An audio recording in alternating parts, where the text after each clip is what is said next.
Hey, this is Bobby. I just wanted to show you guys this Fieldpiece wireless gauges. I've had these for a few months and I just want to give you guys my opinion on them and review. So one thing out of the gate that I thought was really cool about these gauges is the blue color on the bottom for suction and red for liquid, and when you switch it over, it'll actually switch over to the color of the suction and liquid side, which I thought was really cool. So all you have to do is basically look at it from a downward view and know where these tools go. Same for these tools. And a lot of people will say that they don't really trust digital gauges, but side by side with analog gauges, they're pretty close, and sometimes the digital is actually more accurate because it actually has a decimal when it comes to the numbers. So these right here, I like these a lot because they actually do the wet bulb, dry bulb, as well as return and supply side of the temperature. So basically red is for return, at least that's what I have it set to. Basically you clamp it on the return on the grill, which usually the grills are made out of a metal that is magnetic, and the same for the supplies.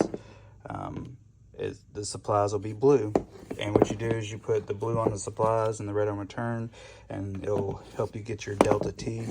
And normally what I do, I've been using these for cleaning checks, but I've also been told that you can use these here to add refrigerant and just get a hose that has a ball valve in it.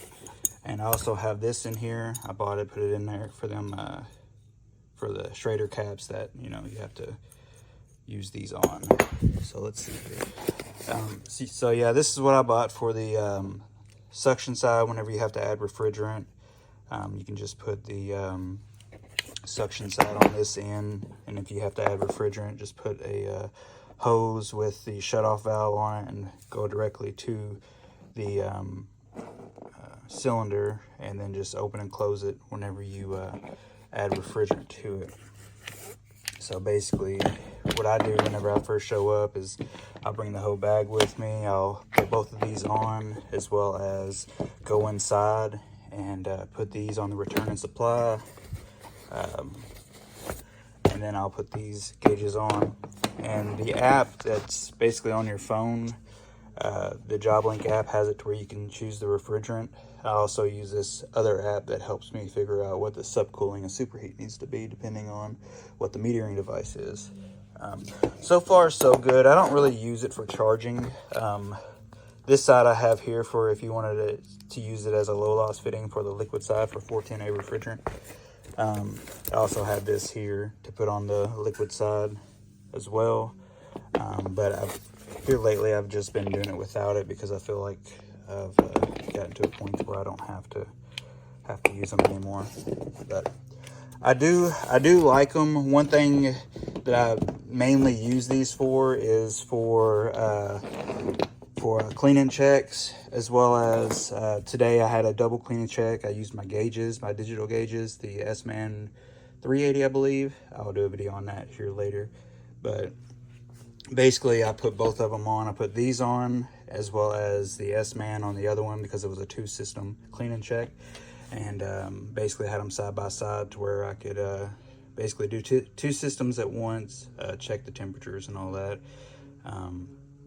But normally I would just use these by themselves for a cleaning check. And it's helped me out a lot. Gives me the delta T as well as the temperatures and stuff. And on the app itself, it does have, like at the bottom of it, if there is any issues, it'll tell you in the app and tell you what it could be. Sorry I don't have like the video of the app and showing what the temperatures and pressures and all that. I don't have that on my phone available. So, but for a service guy who does this and knows about refrigerant and all that, you'll basically know what the numbers are whenever you open up the app and see everything, which I think is pretty cool. And one thing about these digital versus analog is it kind of gets rid of the math when it comes to finding out the superheat and subcooling. That's one thing that I really like about the digital gauges. It's a lot faster when it comes to determining your superheat and subcooling. And the better you invest in tools, the quicker you'll be. You just got to learn how to trust them. And so far, so good. Everything's been working out as far as using these digital gauges or probes or whatever you want to call them. So yeah, I just wanted to let you guys know, I guess, a few months after owning this, what I've used them on, what I've learned.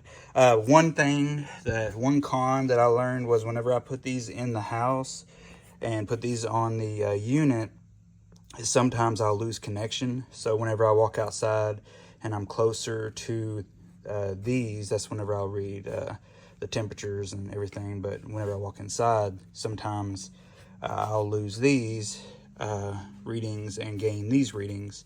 But one good thing about having these gauges is that if your metering device is not too far away, you can actually adjust the TXV without having to go outside and read the temperatures and the pressures, because they'll be on your phone. And while you're adjusting, it'll actually change, and you can see whether you need to tighten it or loosen it for an adjustable TXV. All right, guys, sorry I've been rambling on. I'm all over the place, but I would recommend these if you basically for cleaning checks, if you just wanted something a little lighter than the normal digital gauges, or if you wanted to appear more high tech, I would recommend these. So yeah, have an awesome day. I'll give you hit the notification button so you can get my next video, and have a good one. All right, see ya.